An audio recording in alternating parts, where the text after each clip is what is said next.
kanang gikapoy kaayo ka niya gusto na jud ka mo kaon no ang nasib mo na huna ka ng kaon ra gyud. So mag-enjoy ra gyud gihapon kasi imong kaon bahalag kapoy kay ka niya dala pod ka ng katulgo na ba. So yung nana ang mahitabo pero bahala din na wag kay paki sa palibot no kung sa nahitabo kung wala ka nagunahon kung napaba kay buhaton kung wala ka nagunahon kung sa sunod na pud nimo nga trabahoon. So enjoy lang gid ang kaon kay aron pa mawala pud ang kuan kakapoy ba ug mawala pud ang katulugon.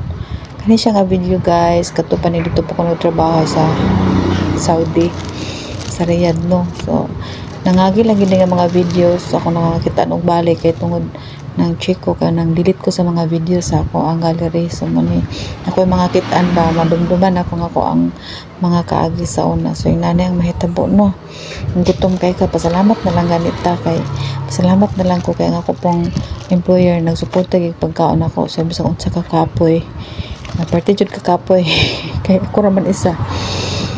So mo na nahita